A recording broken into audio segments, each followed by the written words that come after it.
방탄소년단 들어보셨습니까? 인기가 대단합니다. 2013년 7명의 소년들로 시작된 방탄소년단은 5년 만에 세계적인 그룹싱어로 성장을 했습니다. 이들의 앨범이 미국 빌보드 200 차트에 다시 1위로 지난 9월 5일 날 올랐습니다. 올림픽 금메달보다도 더 어렵다고 하는 이 빌보드 차트 1위에 지난 6월에 이어서 두 번째로 올랐다는 것은 대단한 기록이라고 합니다. 세계적으로 히트를 쳤다는 싸이의 강남스타일이 빌보드 뮤직 2위에 올랐는데 방탄소년단은 그 앨범이 1위에 두 번씩 오른 겁니다. 네티즌들은 금메달을 딴 아시안게임 축구 선수들이 병역 면제를 받는데 세계 1위를 두 번씩이나 한 이 방탄소년단이 병역 혜택을 왜 받을 수 없느냐고 주문을 하고 있습니다. 해외에서도 이들의 활동이 끊길까 봐서 병역 문제를 대단히 중요한 기사로 다루고 있습니다. 방탄소년단의 인기가 어느 정도인지 최근의 기사를 보면 알 수가 있습니다. 지난번 LA 공연 입장권 판매를 하는데 안표가 한 장에 430만 원이었다고 합니다. 어떤 사람은 한 사람의 공연 다 해도 430만 원이 안 될 수 있는데 안표 한 장에 430만 원이었다는 거죠. 세계 16개 도시를 순회 공연하면서 33회 공연을 하는데 79만 장의 표를 몇 시간 만에 완판했다고 합니다. 4만 명이 들어가는 커다란 뉴욕의 야구장, 매치 야구장 공연에 들어가기 위해서 많은 돈을 쓰면서 표를 산다고 합니다. 1천만 명의 열성 팬들이 그의 노래를 다운받기 위해서 유튜브에서 기다리고 있다고 합니다. 얼마나 이 방탄소년단에 대해서 열광하는지 우리는 이런 기사를 통해서 짐작할 수가 있습니다. 왜 방탄소년단에 열광하는가? 그 이유를 철학적으로 분석한 책도 나왔습니다. 차민주라고 하는 사람은 예술학을 전공하는 박사인데 BTS를 철학하다라고 하는 책을 썼습니다. BTS는 방탄소년단의 영어 약자입니다. BTS를 철학하다고 하는 이 책에서 그는 방탄소년단의 노래에는 철학적 메시지가 담겨있기 때문에 인기가 지속되고 있다고 말합니다. 이 시대를 사는 젊은이들의 아픔과 고민을 나타내고 있다는 것이죠. 즉 태어날 때부터 주어주는 금수저와 흙수저의 양분된 사회, 그리고 이런 불공평하고 불평등한 사회에서 억울하고 슬프지만은 그래도 꿈과 용기를 가지고 도전해야 되는 청춘, 그리고 이러한 청춘들에 대한 세상의 무관심, 그리고 이러한 청춘들의 위태로운 영혼을 부축하고 위로하고자 하는 방탄소년단의 노래는 철학자들의 고민과 괴를 같이 한다는 것입니다. 이지영 박사라는 분은 BTS 예술혁명, 부제는 방탄소년단과 들레주가 만나다라고 하는 책을 썼습니다. 이 책에서 방탄소년단은 그들의 음악 자체가 예술혁명이다 이렇게 표현했습니다. 그들의 노래에는 사회의 모순을 비판하는 메시지, 기존 질서와 규범의 해체, 수평적인 연대를 통한 혁명, 새로운 예술혁명과 민주화의 이미지 등을 나타내고 있다고 합니다. 단순한 사랑 이야기나 삶의 이야기가 아니라 사회적인 문제를 지적하면서 이를 변혁하려는 희망을 그들의 음악이 담고 있는데 아주 파격적인 예술의 장르를 포함하고 있다는 것입니다. 방탄소년단은 경쟁사회 그리고 불평등한 사회에 내몰려 있는 젊은이들의 아픔을 표현했습니다. 그들 자신이 흙수저로서 자신들의 삶을 춤과 노래로 나타냈다고 평가를 받습니다. 그래서 그들의 공연을 보는 젊은이들은 눈물을 흘리면서 그 가사에 공감한다고 합니다. 심지어는 영어로 번역된 자막을 보는 우리말을 알지 못하는 외국인들도 그들의 춤과 노래를 유튜브를 통해서 보면서 자기도 모르는 사이에 눈에서 주르륵 눈물이 흐른다고 합니다. 그것은 곧 그들의 음악을 공감한다는 것입니다. 방탄소년단의 노래는 사회 문제를 지적하는 데 그치지 않고 청춘들을 위로하면서 용기를 갖고 도전하게 한다고 평가를 하는 것이죠. 그들이 부른 노래 중에 불타오르네라고 하는 노래가 있습니다. 그 가사를 읽어보겠습니다. 어른들은 언제 이런 가사를 읽어보시겠습니까? 잘 들어보시기 바랍니다. 해가 지고 난 후 비틀대며 걷지 막 욕해 길에서 나 맛이 갔지 미친놈 같이 다 엉망진창 애쓰지 좀 말어 저도 괜찮아 그냥 살아도 돼 우린 젊기에 그 말하는 넌 뭔 수저길래 수저수저 거려 난 사람인데 네 멋대로 살아 어차피 네 거야 애쓰지 좀 말어 저도 괜찮아 겁 많은 자여 여기로 괴로운 자여 여기로 맨 주먹을 들고 진군하는 발걸음으로 뛰어봐 미쳐버려 다 싹 불태워라 파이어 용서해 줄게 대충 이런 가사가 되겠습니다. 우리 기성세대가 듣기에는 대단히 불편한 내용들입니다. 마치 불손하고 무모한 그러한 젊은이의 외침처럼 들리기도 합니다. 뭘 불태우란 말이냐? 인생을 다 불태우란 말이냐? 있는 걸 불태우란 말이냐? 그러나 사회에 나가 살면서 넘어야 할 장애물들이 아주 많은 그리고 아주 높은 그러한 젊은이들에게 미리서 겁먹지 말고 현실을 솔직하게 살라고 하는 그런 내용이 이들의 노래 가사입니다. 즉 좌절하는 젊은이들의 현실을 솔직하게 표현하면서 그냥 저도 괜찮으니까 나가서 용기 있게 살라고 그렇게 한번 살아보라고 격려하는 것입니다. 그렇기 때문에 기성세대는 이들의 노래를 들으면서 젊은이들의 아픔과 고민이 무엇인지를 다시금 생각해 보아야 합니다. 아프니까 청춘이지 하면서 청춘의 아픔을 당연시하고 방치하는 것은 기성세대의 잘못입니다. 아픈 청춘을 미리 살아본 세대가 그 아픔에 공감하고 그 아픔을 치유하려는 자세가 필요하다는 것입니다. 방탄소년단의 노래에 이러한 청춘의 아픔과 고민이 나타나 있다면 오늘 우리가 읽은 전도서에는 인생의 불합리성에 대한 고민이 담겨져 있습니다. 전도서는 지혜의 말씀에 따라서 하나님의 말씀에 따라서 정직하게 살려고 해도 살기 어려운 우리 현실의 문제를 솔직하게 고백하고 있습니다. 그 고백 중 하나는 이렇습니다. 11절에 보면은 지나간 세대는 잊혀지고 앞으로 올 세대도 그 다음 세대가 기억해 주지 않을 것이다. 사람들은 다 역사의 무언가를 남기기 위해서 일을 한다고 합니다. 자신의 이름을 역사에 남기겠다는 것이죠. 그러나 오늘 본문은 새로운 세대는 지나간 세대의 수고와 노력을 기억해 주지 않는다고 말합니다.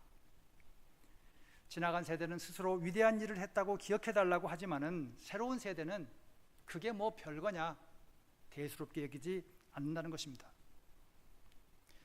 이러한 전도서의 문제 제기는 지혜롭게 열심히 산다는 사람들의 생각과 완전히 배치되는 것입니다. 사람들은 열심히 살 때에 누군가가 나를 기억해 줄 것이라고 생각을 하죠. 우리말에도 호랑이는 죽어서 뭘 남기죠? 가족을 남기고 사람은 죽어서 이름을 남긴다 이렇게 말합니다. 호랑이가 죽어서 남긴 가죽이 아주 높은 값어치 그리고 인간에게 도움을 이익을 주는 것처럼 사람도 죽은 뒤에 값진 삶을 살았다, 우리에게 유익을 주었다는 평가를 받고 싶어 한다는 것입니다. 그래서 사람들은 자기 이름을 역사에 남기고 싶어 합니다. 그러나 전도서 기자는 앞으로 올 세대는 여러분들의 삶을 결코 기억해 주지 않을 것이라고 말합니다. 그리고 그렇게 기대하지도 말라고 합니다. 이런 것은 사실 우리 스스로가 경험을 하고 있습니다. 우리의 가족사를 봐도 지나간 세대를 기억 못합니다. 할아버지 세대는 가난에서 벗어나기 위해서 그리고 후손에 뭔가를 남겨주기 위해서 열심히 일을 해서 성취합니다. 그러나 손자나 증손자 때에 가면은 아무도 그것을 기억하지 못합니다. 여기에 증조 할아버지나 고조 할아버지 이름 기억하고 계십니까? 아무도 기억하지 못합니다. 불과 반세기 정도 지났지만은 앞선 세대의 이름조차도 기억하지 못하는 것입니다. 나의 증조 할아버지도 기억을 하지 못하는데 누구의 역사를 기억할 수가 있겠습니까? 전도서 기자는 또한 인생의 수고에 대한 고민에 대해서도 이렇게 말합니다. 사람이 세상에서 아무리 수고한들 무슨 보람이 있는가? 한 세대가 가고 또 한 세대가 오지만 세상은 언제나 그대로다. 우리는 세상의 변화를 바라면서 무언가를 열심히 일하지만은 그러나 시간이 지나고 보면은 다 거기서 거기라고 합니다. 세상이 별로 바뀐 것이 없이 그대로라는 것이죠. 세상이 바뀌었다고 하지만은 여전히 해는 동쪽에서 떠서 서쪽으로 집니다. 여전히 바람은 불다가 그치고 여름이면은 태풍이 남쪽으로부터 불어옵니다. 흐르던 강물은 그대로 계속해서 바다로 흘러내려가고 그래도 바다는 넘치지 않고 그대로 있습니다. 강물이 흘러서 마를 것 같지만은 다시 비가 오고 눈이 와서 그대로 흐릅니다. 인간이 새로운 것을 만들었다고 하지만은 그 형태나 모양만 바뀌었을 뿐 옛날과 별로 차이가 없습니다. 근본적인 변화를 인간은 만들지 못합니다. 그런 열심히 수고해서 무엇을 만들었다고 하지만은 우리가 과연 보람이 있다라고 말을 할 수 있겠는가, 느낄 수 있겠는가 하는 것입니다. 전도서 기자는 또한 장수를 축복이라고 하고 단명을 저주라고 하는 그런 삶에 대한 판단에 대해서도 이렇게 말합니다. 인간이 복을 받아서 1000년을 2번 살았다고 하자. 그러나 결국에는 태어날 때부터 죽어서 나온 그 아이와 같은 곳으로 가니 1000년을 2번 살았다고 해도 무슨 의미가 있겠는가? 세상의 빛을 못 보고 죽은 아이가 오래 산 사람보다 오히려 더 편안하게 안식을 누리고 있다고 말할 수 있는 것이 아니겠는가? 오래 산 사람은 세상의 온갖 질곡을 다 경험하면서 사는데 반해서 일찍 죽는 사람은 더 일찍 평안을 누린다고 한다면은 장수라고 하는 것이 무슨 의미가 있겠는가? 전도서 기자는 또한 부자의 인생에 대해서도 이렇게 말합니다. 사람들은 부를 얻고자 합니다. 그러나 전도서 기자는 그래 과연 부도 얻고 명예도 얻고 재산도 원하는 데 얻었다고 치자. 그러나 결국에는 부도 없고 재산도 없고 명예도 없고 권력도 없는 사람과 똑같이 다 죽음이라고 하는 그곳을 향해서 가는데 그것이 무슨 의미가 있겠는가? 누리지도 못할 것을 많이 모아놓고 죽는다고 하면은, 그리고 그것을 기억하지도 못하는 다음 세대가 그것을 누린다고 하면은 정말 어처구니 없는 통탄할 일이 아니겠는가? 그러니 그 부와 권력이 무슨 의미가 있겠는가 하는 것입니다. 이같이 전도서 기자는 인생의 모순과 불합리성을 고백하고 있습니다. 그리고 자기가 알고 있는 것을 솔직하게 고백하고 표현합니다. 인생이란 이런 것이다라고 지혜자들이 제시하지만은 때로는 그것이 착각일 수 있다고 전도서 기자는 비판합니다. 그리고 이런 인생에 대해서 말하기를 헛되고 헛되며 헛되고 헛되니 모든 것이 헛되다 말합니다. 인생은 헛되다는 것입니다.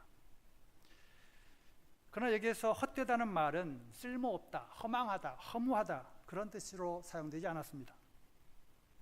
인생은 허무하니까, 인생은 아무것도 아니니까 그저 아무렇게나 막 살아라는 그런 말은 더욱도 아닙니다. 오히려 인생이라고 하는 것은 순간적이다, 실체가 없다는 그런 뜻입니다. 1장 14절에 보면은 인생을 이렇게 표현합니다. 세상에서 벌어지는 온갖 일을 보니 그 모두가 헛되어서 바람을 잡으려는 것 같다. 즉 헛되다는 말과 바람을 잡으려는 것 같다는 말이 동의어로 사용되었습니다. 즉 붙잡을 실체가 없는 것이 인생이라고 하는 것입니다. 인생은 분명히 존재하지만은 그러나 우리가 손으로 붙잡을 수 있는 어떤 실체는 아니란 말입니다. 그렇기 때문에 인생을 실체가 있는 것처럼 살지도 말고 생각하지도 말고 표현하지도 말라는 것입니다. 실체란 다른 말로 표현하면 물질적이다 그런 뜻입니다. 따라서 인생은 실체가 없다는 말은 인생은 물질적인 것이 아니다. 인생은 붙잡을 수 있는 것이 아니다. 인생은 우리의 눈으로 볼 수 있는 것이 아니다 하는 뜻입니다. 사랑은 실체가 없죠. 사랑은 우리가 붙잡을 수 없죠. 마찬가지로 인생도 우리의 손으로 붙잡을 수 없다는 것입니다. 실체가 없는 사랑을 돈으로 환산할 수도 없습니다.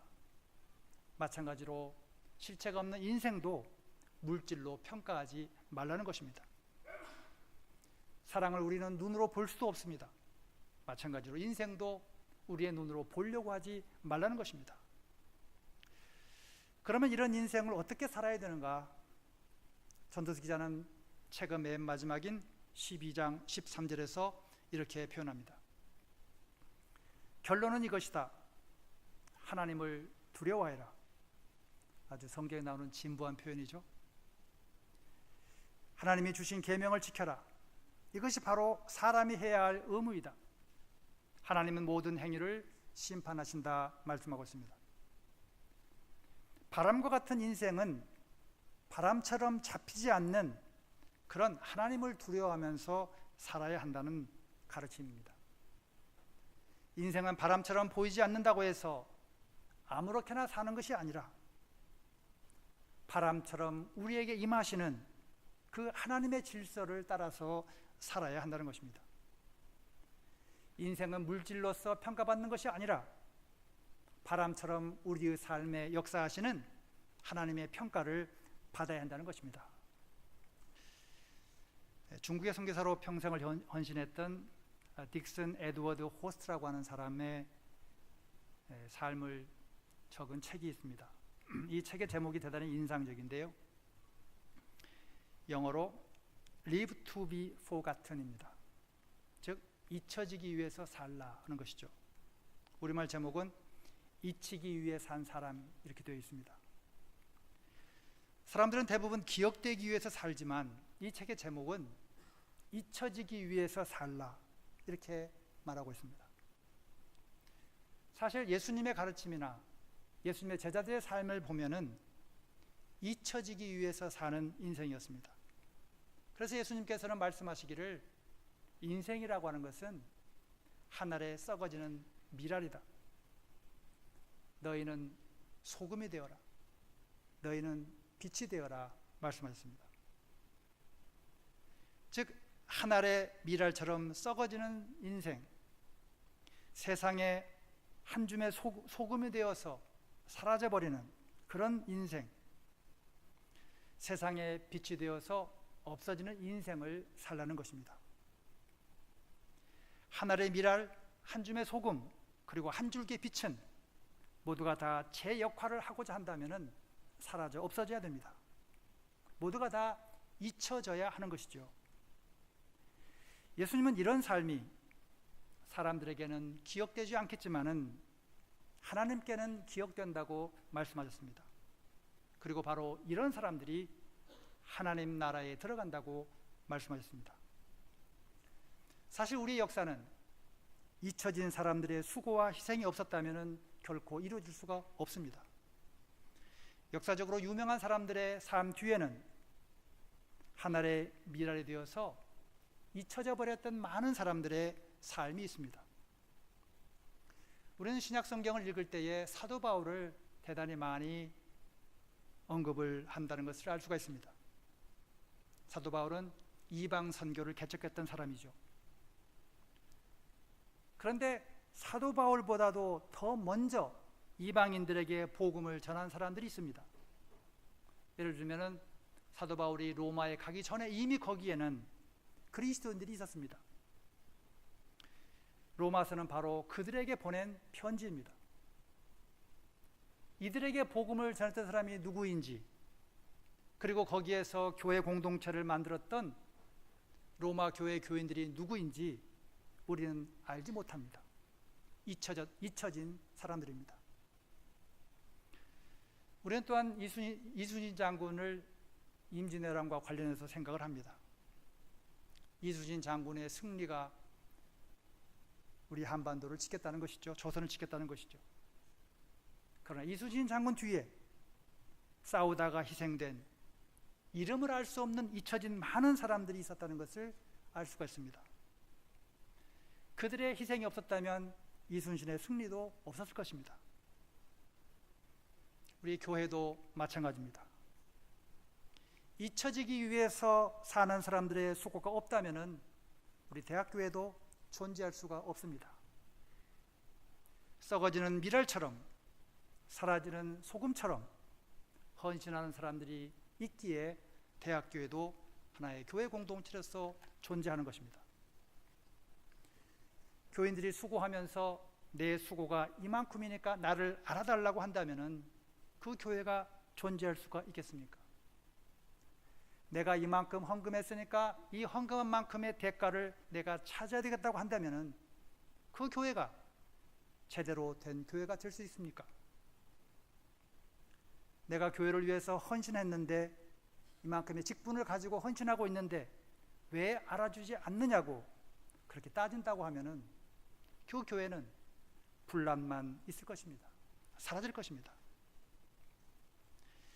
잊혀지기 위해서 헌신하는 사람들이 많을 때 교회는 건강해지고 튼튼해집니다. 목사도 사라져야 되고 장로도 잊혀져야 되며 권사도 잊혀져야 됩니다.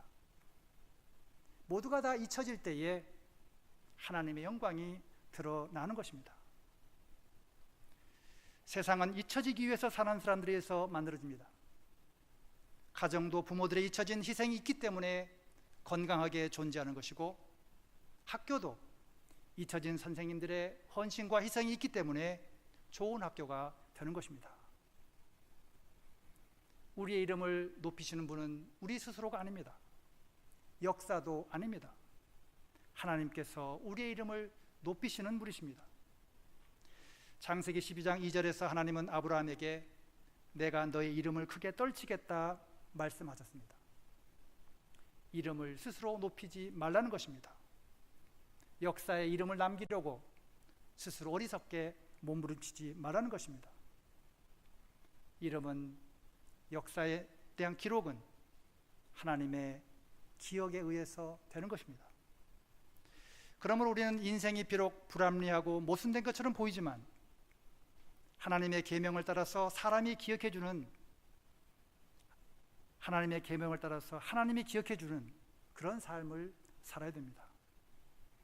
사람보다도 하나님을 두려워하는, 그리고 사람들에게는 잊혀져도 하나님에게 기억되는 우리의 삶이 되기를 주님의 이름으로 축원합니다. 기도하겠습니다.